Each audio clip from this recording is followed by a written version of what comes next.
This and more coming up on The Whitney Reynolds Show. Every success you see is just a mountain of failure. I wanted to think about how could I use that for the good of Indian country. Grow up with a sense of responsibility for carrying that and looking towards the next 7 generations. I think my entire career path has been about rolling the dice and taking risks on me. The main thing you have to do, I believe, is believe in yourself. Life actually is about you editing yourself, you creating your own signature style, but you have to believe that it's in there. You've got to go digging for it. And we've seen words literally transform these kids from high schools to the front of their houses to the street corners. We've seen them break down crying and cry out to God and say, Lord, save me. You know, these are thugs, these are gangsters on the streets. People feel embarrassed by failures, and that should be your moment to shine.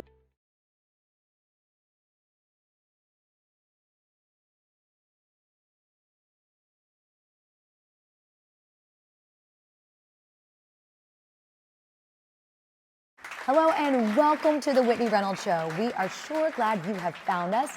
Today we are taping with a live audience and we're talking about digging up dreams and the passion and purpose it takes to fulfill those. Awakening the soul of our stories. Come for the stories, stay for the heart, where every journey You might recognize a new look. We are ready to take things to the next level. you'll see. Whitney's here to share your dream. It's the Whitney Reynolds Show. You are watching the Whitney Reynolds Show. Be careful. Your home. Real voices, real lives in every episode. This is the Whitney Reynolds Show. Meet Trent Davis, known to many as Trent G, a rapper whose lyrics once echoed the streets, but now carry a message of redemption. From losing friends to gun violence to finding his faith, Trent turned his pain into purpose. His story proves that even when the beat changes, your purpose can still play loud and clear. Welcome to the show, Trent. Thank you for having me. It's a pleasure to be here too. Yes, I know Thank the you, audience thank loved you. you. You're used to a crowd. Yeah. But what I love about your story and what we just dipped into is that it didn't start on a big stage and you didn't have this big platform. You went through a tough time to get here. Yes, very tough time to get here. South side of Chicago, grew up. Ran with a crowd. You know, we was out doing things, a lot of destructive behavior. You know, I saw a lot in the streets. Saw a lot of friends of mine lose their lives to gun violence. This is how I know what the streets bring. You know, people can't tell me that, hey, it'll be this way, it'll be that way. No, because I've seen that story far too often. You know, and so I know what it brings, and just a lot of destructive behavior. But When did you fall into that? How old were you? I would say probably about 10 years old, probably. 10 yeah, when I years. first started to see it in the streets. Yeah. Did you fall into a gang at a young age? Yeah. How young was that? Probably about 11. 11? Yeah, 12, stuff like that. Yeah. So I wasn't even a teenager. When know. did you hit rock bottom? It's funny because out of all the friends I saw lose their lives and things like that. And it was from gun violence. From gun violence, yeah. And that's not what did it for me. Now, I would say I was kind of numb to that. You know, that's the funny part of the story. What did it for me was a broken heart of a relationship. And that's the funny part of the story is that my heart was kind of numb to the death. It was kind of numb to the death, to all the streets and the destruction. And it really didn't bother us like that. But my heart was hard. And so once that relationship ended, that hard heart of mine, it broke. You know, This is the trick that God used on me, the Psalms 34:18. The Lord is close to the broken heart, and he saves those who are crushed in spirit. And so when that relationship ended, I was brokenhearted and I was crushed in spirit. So instead of crashing out and acting crazy when that relationship ended, I cried out to God. And I asked him to fix this relationship, make it happen again, bring it back together, etc. But then after a while, it started to be more about, Lord, fix me, as opposed to fix this relationship. And the more I started to pray and ask God to just come into me and cover me and just help me with what I'm going through, it changed me, it transformed me, you know, to the point where I couldn't do the same things that I used to do. I couldn't say the same things that I used to say or make the music that I used to make. It's how God used it. That is incredible because so often it's this moment of you get thrown behind bars, you're in prison thinking, or you're doing this, or you had this like near-death experience, and yours was a relationship breakup that broke your heart and really changed your life around. So when you turned it around and you said your lyrics changed, what kind of stuff were you speaking to earlier? You know what? Pretty much just a lot of destructive behavior, gun violence. But I wasn't speaking to it as like, oh, I was speaking against it. I was speaking to it as if like glorification. So then where you are now in your rapping and helping others with your lyrics, tell us about that. Basically what I do now, we go to different schools. We do ministry on the streets of Chicago. We talk to the youth. We pray for the youth. We help them. We let them know, hey, traveling down this road, we know what this will bring. And if you want a good life, if you want to enjoy your family and you want to be around for some time, then you need to leave this destructive lifestyle and come out of this, because this only leads to death. Oh man, no, it don't, no, it don't. Well, I've seen it over 15 times. Right. So 15 over times. 15 times. So you can't tell me what that life doesn't bring, you know? And so that's what we do. And we've seen words literally transform these kids from high schools to the front of their houses, to the street corners. We've seen them break down crying and cry out to God and say, Lord, save me. You know, these are thugs, these are gangsters on the streets, and they're seeking some help. They're seeking somebody to care. Is it the words you're rapping that reaches them on a deeper level? I've seen it, I've seen it, because many of them like hip hop music. Right. They like rap Who doesn't? music. Yeah. Right, but everybody is not listening to the contemporary Christian music, not the youth, you know, sometimes, but I got the formula where, well, let me put some inspiration, some positivity, some God lyrics over the same beat that they may be listening to and give it to them that way, and it touches them. Oh, yeah. Well, and you're talking about something very interesting right now, because you are seeing this resurgence of Christian music, and it is like to the beats that are what everybody's listening to. Right. And that reaches the youth. Some people don't understand it, but it reaches a younger crowd that the contemporary Christian music may not reach, you know? That's why you gotta meet them where they are. If I could tell you a quick story real quick, just real short. We was on the south side of Chicago, and there was an outing, there was some music, we were playing music, and it was hip hop, and we were performing, and 3 guys walked around the corner, and they met right with me, face to face. And we just started talking, and I was talking to them about God. We was having a good conversation, and they said like, man, you know what? They say, we were on the way to rob somebody. Oh, wow. They met me right at the corner, and we just talked. I talked to them about God, talked to them about life, how I used to be, and I let them know that, hey man, I know everything that you guys are doing because I used to be a part of this whole little destructive lifestyle that you guys got going on. And what you need to do is come out of it, etc. And they finally let me know we was on the way to rob somebody, man. Wow. But if it wasn't for you, we probably would be doing it right now. Wow. You know? So that's what I'm here for, is to inspire and to uplift and just tell the youth and young adults alike, hey, if God did it for me, he can do it for you. Because we have broken hearts for a multitude of things, you know, whether it be a relationship, something going on in the economy, something in your job, you know, anything. But a lot of people crash out at those moments. You know, I've seen people do a lot of crazy stuff because of a broken heart. And I would say, don't do that. Don't crash out. Just cry out. Well, and you are proof, as we say, in the pudding. Yes, ma'am. Can you give us an example of some of your lyrics? An example of some of the lyrics? Let me see. God can do it if you just believe. He is the truth and I'm the proof. He will set you free. But nevertheless, he is the best. We got to confess that Jesus is the Lord, the Lords, and he's the one to come back to receive us.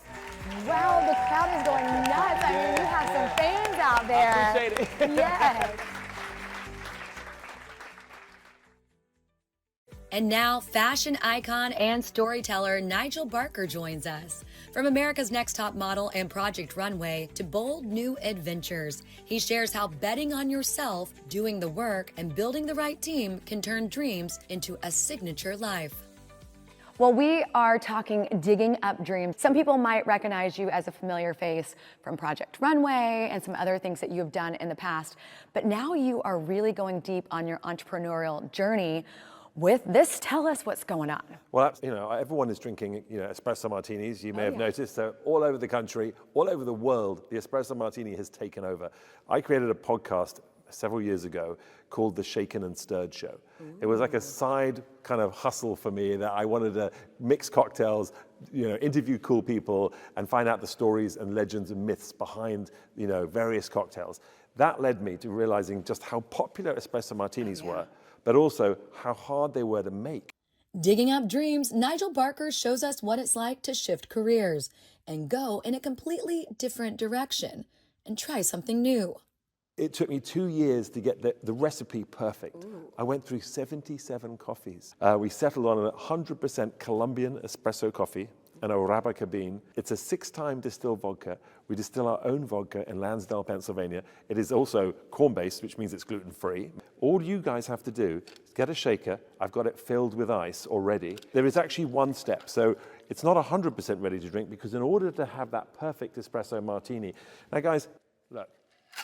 I'm going to give Look it a at shake. the shake, I know. So it's a little workout at the same time. A workout Yeah. before you get to taste the loveliness. It'll come out like a Guinness. Here you go. Oh, look at him shake it up, guys. It'll come out almost like a Guinness. Oh my goodness. And that will settle to And be it's a that perfect, easy. That's it. Before cocktails, Nigel's world was fashion, photography, and seasons of one of TV's biggest shows. Wow, do Are you I able get to taste? try it? There you go. Okay. I made that for you. Ooh. Don't say I never made you nothing. Oh my goodness, it is delicious. What gave you the power to dive into something so different than what you were used to? I think my entire career path has been about rolling the dice and taking risks on me. The main thing you have to do, I believe, is believe in yourself. Life actually is about you editing yourself, you creating your own signature style, but you have to believe that it's in there. You've got to go digging for it. And of course, it doesn't just mean that it pops out of nowhere. Hard work is a part of it. Knowledge is power. I created a podcast that I did for several years, 135 episodes. The wealth of information you get from people doing that taught me a lot about it. So then I felt secure in myself to dig into a new business. His years in fashion taught him instinct, taste, and how to trust his eye, even in a new lane. I'm not a one-man band either. My wife and I, today happens to be our 26th wedding anniversary. I love that. And I met her 31 years ago. And we were just kids, but we became the best of friends, and we have had a lifetime of sort of wonder together. Yes. But having that sort of great team, and it goes past that, like then you start bringing in people in your life. If they really truly love you, they also support all the things that you want to do, and you them. Yes. And that's how you become powerful.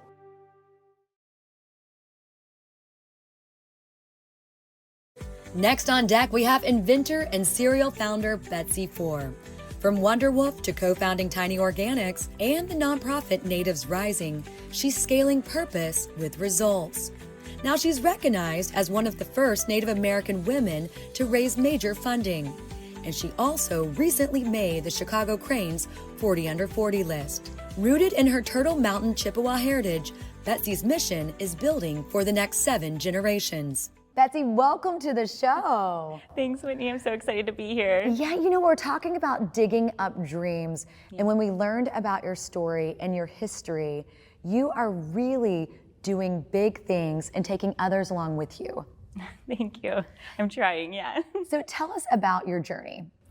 So I grew up about 3 hours south from here in a little village of less than 1,000 people. So I was growing up, playing in the ravine, building motorcycles with my dad in the garage, and it inspired me to be the first person in my family to go to college to study industrial design. I thought I was going to work for Harley Davidson in Wisconsin. I love it. Like my path was very different. I want to go back to something you said just a minute ago about the village and the reserve. Yes. Tell us about that. I grew up seeing my uncle's store own Azure's Auto Body on the res and thought, wow, he's charted a course for himself and his family through owning his own business. Maybe I could do that too, right? And so that was really a spark for my entrepreneurial journey, definitely. But also because of the way we're raised, where we believe we are the answer to our ancestors' prayers, that you grow up with a sense of responsibility for carrying that and looking towards the next 7 generations. And that's what I've been trying to build. In particular, my skill for fundraising, I wanted to think about how could I use that for the good of Indian country. Yeah, so I want to walk back through how you dipped your toe. You originally thought, I'm going to work for Harley Davidson and build. Yeah. And so you kind of connected some dots. You also saw the entrepreneurial side of things. So where did you start? So I started out being an industrial designer and then quickly realized actually here in the West Loop of Chicago that I could become a toy inventor. So I actually invented at that firm over 100 toys and only 2 of them actually made it to market. So what it taught me about resilience and about actually becoming a founder one day was that I have to approach each idea with the same enthusiasm, right? Like this could be the one that sells to Mattel Barbie or the head of Hasbro Games. And it was so much fun because I got to build everything by hand, but then also got to be the kid in the commercial. So I basically got to play all day and never grow up. I'm like, how does it get better than this? It was a dream scenario. And yet at every point in my life, it has gotten better and better, right? And I know we're gonna get into that. You keep building, like no pun intended, with like your life and then what you are doing to give back and so back into your Native American culture. Yes, yes. When did you first step into something big enough where you said, okay, I am going to give back to where it began for me?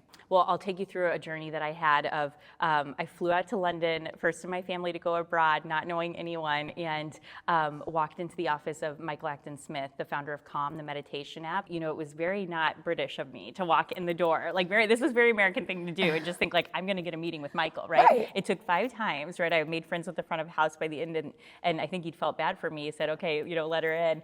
We chatted for over 2 hours. I led all of product there. The rest is history. He later said it was his favorite interview, and it was my persistence that paid off, right? So I think that's really important in terms of just showing up and saying, you know, rejection is protection. But at this point, I hadn't been rejected. So I thought, what do I have to lose? I just keep showing up. Why not me, right? This little girl from Mackinac, Illinois, like could have big dreams and fly out there. And then, you know, we actually built that company to over 80 million registered users online, became the #1 toy brand in all of UK for 6 years on, beating even Star Wars and Lego. So it was a magical journey. Later, when he was founding Calm, I then went off to found my first company, Wonderwoof, which was the first Fitbit for dogs. I want to go back to how you knew when it was time to sell, because sometimes people can't let go of something they've built from the ground up. So I'm curious how you said, okay, this is my dream, but now I'm going to let it go and I'm going to go build something else. My favorite kinesiologist, David R. Hawkins, he wrote a book called Letting Go. He also wrote several others that are just incredible, but it's all around the levels of consciousness and how actually, well, to sum it up for you, if you hold on to something more tightly, that's when you open your hands and see that it's gone, right? You've actually clenched it to the point of you can't, you know, hold it anymore. So what my book talks about and teaches actually is that spiritual journey that you take as a founder along the nuts and bolts of building, right? Where it is about being in this state of flow that actually you can put the intention out there, but then you can truly just say, and I let it go, right? To the universe, that whatever I'm putting out there is going to be a resounding yes. It's incredible to hear someone talk about their tribe still impacting them. How important is that now that you have a child to keep those values alive? Yes, well, I'll tell you, actually, every one of my children have inspired one of my companies. So I mentioned my first son, he inspired Tiny Organics, which I was then able to grow to over 13 million in revenue in the first 24 months. Wait, say that number again. I know, 13 million, and it was direct sales alone. So it was not retail yet. This was true customer demand. And so that journey I talk about all throughout the book as well. It's like, how do you get there and scale that, you know? But I think, so much of that driving force was my love. I hope he gets like a nice little paycheck commission back since he inspired it. Yes, he inspired it. Yes, and yeah, it's really all a dream. It feels like every company it's like that. My next company that I created was my nonprofit Natives Rising, and my second son is named after our surname on the reservation, Azure. So he was born as I was building that, and upon my grandmother's death, actually, that I was able to build this organization, which is now the largest nonprofit for Indigenous technologists and founders. Our members represent over 100 tribes nationwide. And so I think there's so many things I learned throughout my journey, but the giving back piece of this, was how can I make sure there are many, many more Native founders to come? So then what I did, was create Natives Rising to bring together the Native founders who had done more than $1 million in revenue for their companies, or actually raised more than $1 million in venture capital to then mentor the next generations. And so we're doing just that with our cohorts, and it's been something that I wish I would have had on my journey, right? But essentially creating these opportunities and this access and this representation where there wasn't previously. I'm hearing so much about your successes, and as an entrepreneur, we do have those moments that sometimes we go, okay, wait, can I get through this? Can we actually do it? Yeah. Tell us about some of those moments. Oh my goodness, there are so many. Every success you see is just a mountain of failures, right, behind it. Like there are so many, and I think, the thing that sort of prompted me in life from a very young age, which I'm now talking about publicly, I'd never shared publicly before, was my car accident at the age of 15. It was a near-death experience where they told my parents if I survived, I'd never walk properly again. And just from being able to then go on to learn not only how to walk, right, but then to actually run a marathon with my mom, holding hands across the finish line, that at such an impressionable age, at the age of 15, made me feel like I have a second chance at life here. I got to make sure that I'm figuring out how to give, how to help others in a way. And I think too, it was how do I build a platform in order to do that, right? But there were so many points where I thought, well, just case in point, what you'd said before, I'm not leading those companies anymore, right? And in some ways, people could look at that and say, well, that's a failure. And I think it's about turning every failure into a victory, right? Mm-hmm. Because for me, the best thing that could have happened, right? And that's how I view it, because I'm now able to give back in this way. And you're doing such big things. Yeah, and to know that you're really elevating part of your history as well. And like you said, if there would have been something like this for me. And that's what I think is beautiful about your story, is you're creating the path for others. Yeah, I'm trying, Well, thank you so much for coming on. Thank you so much, Whitney.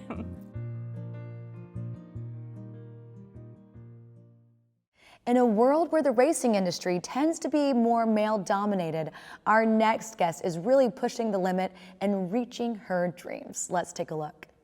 Welcome to the show. Well, thank you so much for having me. When we talk about digging up dreams, you are one that is doing that with Kelly Moss. Walk our viewers back through how Kelly Moss came to be. Kelly Moss was actually one of the very, very first companies that were Porsche focused. When Porsche started racing in North America, Kelly Moss was one of the first companies to be involved with it. So there's all different types of racing. We do sports car racing. And what I believe is Kelly Moss is what brings that car to life. So we do a lot of customization to the cars. We can take those older brands and fit them with all of the creature comforts that you want. The brand is so safe. And that's why Kelly Moss wrapped our brand around the Porsche brand. Yeah, so when did you find the passion behind it? Most people in motorsports are incredibly passionate about speed and performance. I'm an accountant by background. I was passionate about numbers and financing and using your income statement and your balance sheet to be more profitable, to increase cash flow, and to decrease taxes. So very different worlds.